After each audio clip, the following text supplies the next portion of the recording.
Hello, everyone. Welcome back to another Entrepreneur Truth Talk. Today, I have Brindley Brooks, who is the founder of HS Connect and also the executive director. She's a badass. Welcome, Brindley. Thank you so much for having me, Lisa. I can't wait to do this. Yay! So excited that you are here today. And I'm just going to jump in. Can you tell everyone what you do? Yeah, so HS Connect is an advocacy organization that is dedicated to those suffering with hidradenitis suppurativa. So, HS is a chronic debilitating skin condition. It's not rare, it's rarely talked about, and it's thought to Mhm. affect at least 1 in 100 people. So, chances are anybody who's watching this has probably come across someone that has HS or knows someone in their life that has HS. It appears on our bodies as boil like abscesses. It can appear anywhere on the body that there's a hair follicle, but it does have its most favorite places to exist, like the armpits, under breasts, groin, inner thighs, buttock area. So it's a disease that we can hide, and there is a Mhm. lot of shame and stigma that surrounds it. So we do tend to hide it, which is why it's now just kind of coming into the light because people are starting to speak up about their condition. So I personally went for 27 years of having HS. I started with HS when I was 10. They called them recurrent boils. I remember very vividly my mom taking me to our general practitioner who had no idea what they were, and they would lance them, which was an extremely and excruciatingly painful experience. Mhm. And then I was finally diagnosed when I was 16. And like most people, there's a 7 to 10 year average delay in diagnosis for HS. So we struggle a really long time without even knowing what we have for most people. That is starting to come down, which I'm very, very happy to see, but it is still an issue. And then I didn't really talk to anyone about my HS for about 27 years. And I ended up having white excision surgery because I had failed on the treatments that were available. And it absolutely changed my life. And that's how I ended up here doing this. My co founder, I found her in a support group once I realized I was not by myself. And she assisted me with, sorry, we're having a visitor. She she assisted me with bandage changes during my recovery. And we became fast friends during that process. She kept checking in on me. And then at that point, she was writing articles about HS, and I was editing medical reports. And I was like, I can edit these for you. And that's how my advocacy journey began. And from there, it was like a passion and a fire. And it hasn't stopped. In fact, I didn't think it was possible to get more intense, but it has. So that's how my journey led me to where I am today, and kind of what HS Connect is, and what we do. What I respect about you so much is that you saw a need and you could have just stayed in your bubble of let me take care of myself, let me take care of my family, right? Which is valid. But you said, no, I'm going to go out there and I am going to help others. And like you said, it has skyrocketed. I have watched you in the past year and a half just phew, become such an amazing advocate. And the growth that I've seen in you it's mind blowing, frankly. Oh, And you thank are you. helping so many people. And to me, that's everything. Yeah. Yes. Yes, and Yeah. doing, nonprofit work, for those who are in it know, and you've done it in the past, so you're very, very aware that it can be such a thankless job, and it feels like all you're doing is just churning out the daily. But the thing that has amazed me, especially at the experience I just had a couple of weeks ago, was how much that churning that feels like I'm just sitting behind the scenes and going through the motions, what an impact that's actually making, because I never Yeah. really stopped to like take a look at the bigger picture and see the impact because I'm just too busy trying to get it all done. Hmm. So that Hmm. was very, very eye opening, and almost it was refreshing, um, scary in a way, because I didn't realize like how well known we are in the HS community and what a resource we are for both physicians and patients and families and caregivers. And that was overwhelming in the best way possible. Yes. Because as entrepreneurs, and you are one, I mean, you started this nonprofit, we get so stuck in the weeds sometimes. We're just going through the, not going through the motions, but kind of like, okay, I've seen your to-do list. You know, I have a huge to-do list. It's like check, check, check, check. Okay. And so for you to be able to have that recognition a couple of weeks ago, and that was, where were you? Which conference? American Academy of Dermatology conference in San Diego. That's a pretty big conference. Yes. Yes. And from what I hear, they were like, oh, Brindley's here and she knows what she's talking about. And so for you to be able to step back and take that all in, that's a beautiful thing. I don't think most entrepreneurs take the time to do that, to see, look how far I've come. So Yes. Yeah. good on you. Thank you. It was a very, very overwhelming experience, but I feel like it came at exactly the right time when I needed it to give me that boost of like, hey, don't forget that all these things that you are turning through in the background, like, are making a difference and things are happening and there is so much forward momentum. Yes. And you're only, yes. So please tell us what's next, because I know you're taking off. So we've decided, there's been a lot of thought put into how do we meet our community where they stand? Because we can do as much work on social media, but not everyone's on there. And there's, how do we reach the people who are watching those who are sharing their personal journey and their stories with HS? And how do we make an impact on those people so that they can then disseminate that good information? And one of the main issues with HS is that there is a lot of misinformation about it. And it's so difficult to try to quell that, because that information is what supersedes everything else on Google. Even some of the major, the American Academy of Dermatology website has inaccurate information. Mayo Clinic, those kinds of large organizations who are really supposed to be the drivers of good healthcare info have inaccurate information. So it's kind of like, the little guys over here trying to write this, and then we're kind of up against a lot of obstacles. So we took a look at how can we meet people where they stand? And we decided to do a social media influencer workshop. So we're taking 20 of the people who talk the most about their HS, journey, not the people who have all of the wonderful info. They're going to leave with the wonderful info, but the people who are just really sharing their own personal experiences. And we're bringing them all together to educate them on their disease. We're going to have an HS expert who's going to be there. We're going to have a sex and intimacy therapist, because HS has a huge impact on our lives in that way. We're going to have a somatic skincare specialist who talks about the effect of trauma and how that comes out on the skin, and the mind-body connection. We're going to do some art therapy. We're going to do some breath work during this experience. We're going to have a body positivity specialist come and talk with us, who's also a psychologist. And really, our goal is to create an army of advocates with these people who truly understand their disease, are empowered with that information, and then know where they can send people for help, to HS Connect. I know that a lot of them don't answer DMs because they have no idea how to help people, because they're just sharing their own personal journey, and naturally people are gravitating towards them for information. So to help them have a trusted resource to send people to, so that they don't feel so helpless in helping others as well. So this is all taking place in May. And then we're also continuing on with our Beautify HS shoot. So last year we did our very first Beautify HS. This disease is not sexy, y'all. So, we're trying to, just like alopecia areata has come into the foreground, and those, people with alopecia areata are now in ads and campaigns, and same thing with vitiligo. Never before would you have seen people with imperfect skin in these kinds of campaigns, and now that's becoming a normal thing. So our goal is to incorporate HS into that normalization period as well. So since we're not sexy and it's not considered beautiful, last year we took the opportunity to do a Beautify HS photo shoot, and took 10 people, actually I think it ended up being 9, people with HS, including myself and my 2 daughters who also have HS. And we shot HS beautifully. We depicted it beautifully with flowers, and it was the most amazing and inspiring thing. And it actually has paved the way for so much of the work that we're doing.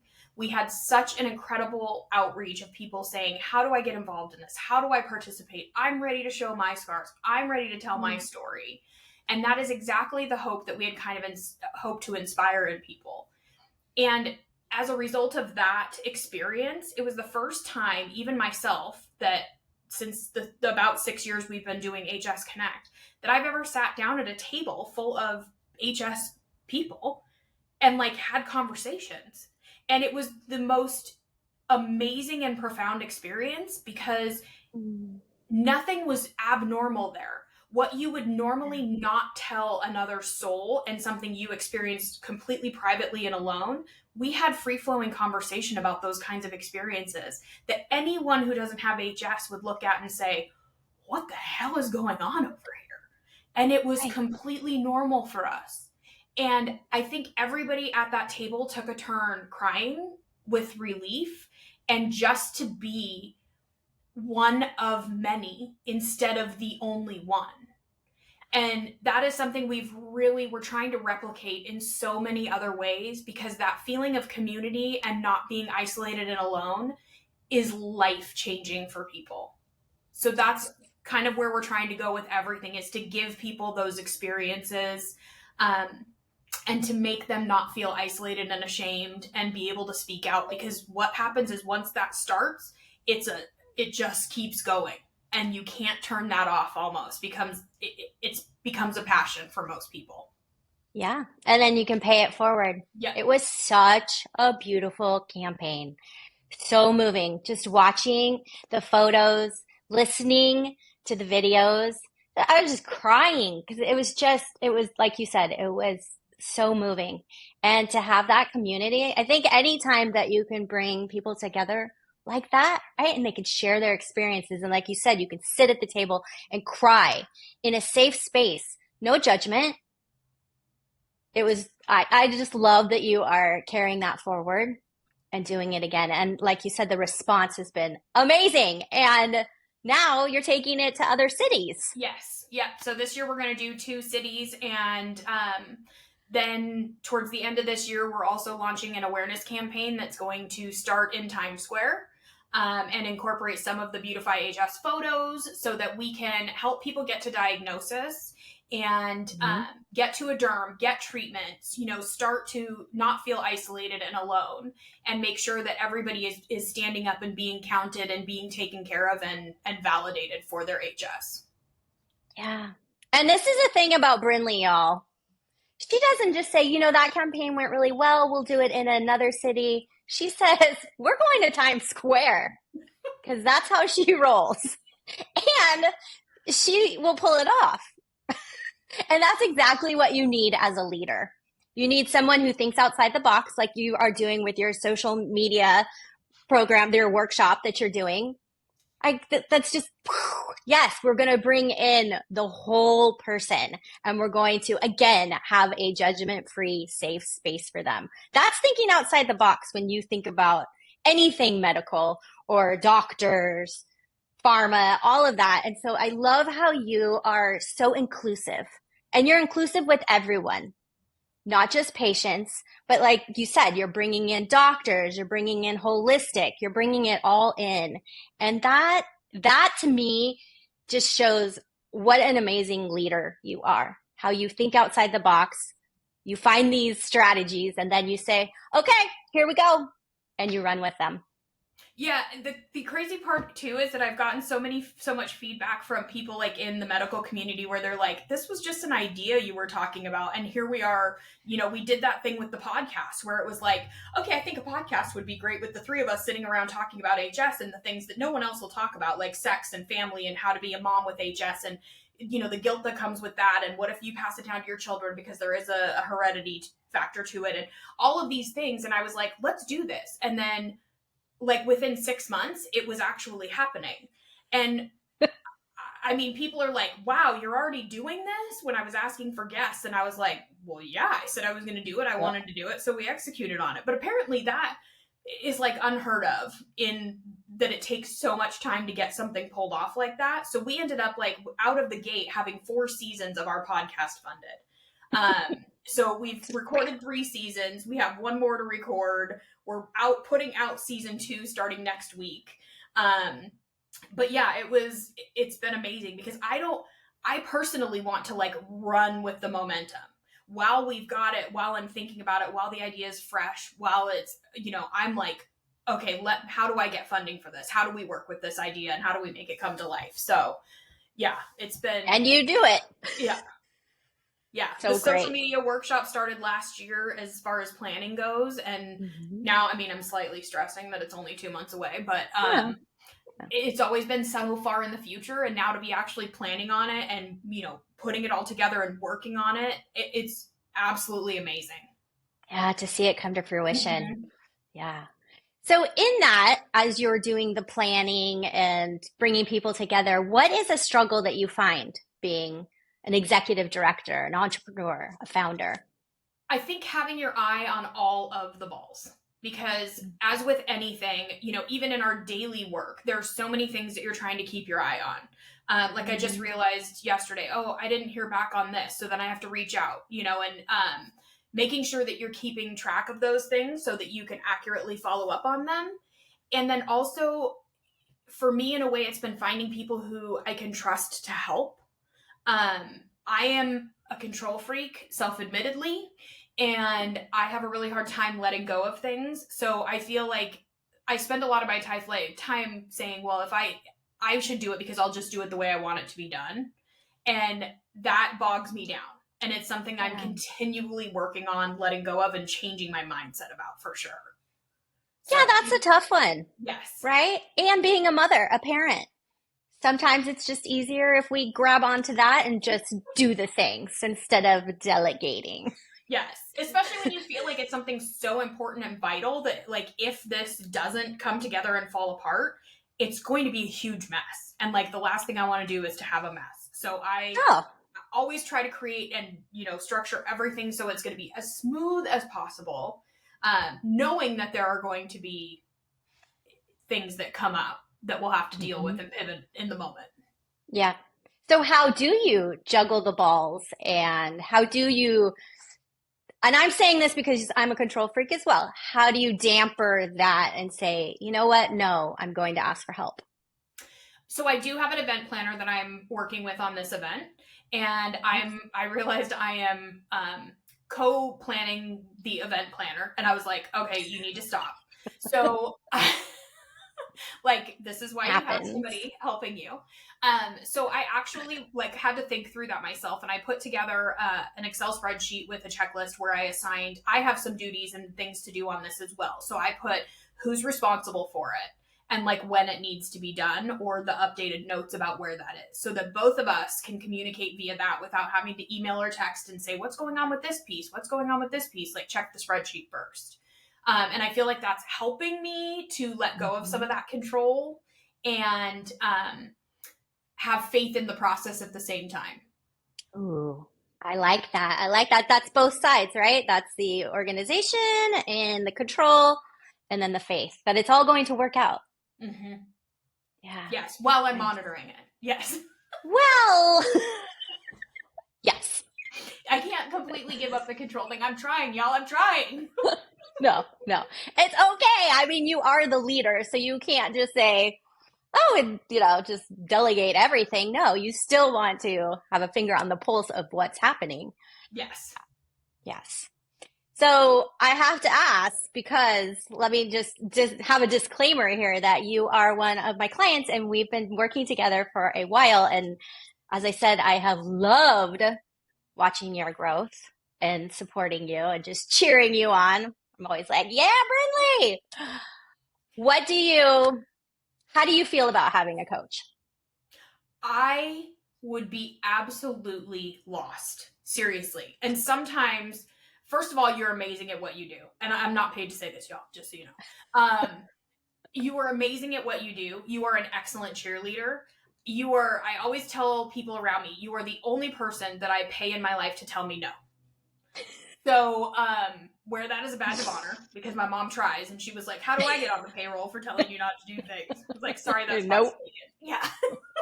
But I truly feel like you have my best interest at heart, and you are the only person, because I don't even do a good job of looking out for myself and how much energy and time and enthusiasm I have to spend and how that's best spent. So I feel like I don't do a very good job of that. So if anybody else feels the same and you're just like wanting to run yourself ragged like I am, this is why Lisa is such a good coach, because she'll say, okay, so the reality, yes, I see that you want to do that. How does that fit in? Well, shit, I didn't think about that part. And where does that fit in? Tomorrow? I don't know. I mean, she asked me, and why do I think it's the first time I'm going to hear these questions every time I come with another idea that I want to add on? I guess that's the enthusiasm part. But because you're so creative. But you're always like, okay, so let's measure this. And like, where can this logically fit in? Because my answer of tomorrow is never the right answer. And the fact that I just want to do things, because I'm driven to do them is not always the smart thing to do. And I can't see myself through that process because of my personality. So I think that's where you are such an excellent balance for me of saying, okay, yes, I think that's great. But how do you make that work without killing yourself in the process and doing it to the best of your ability? Because that's the other piece. I don't want to sell anything short.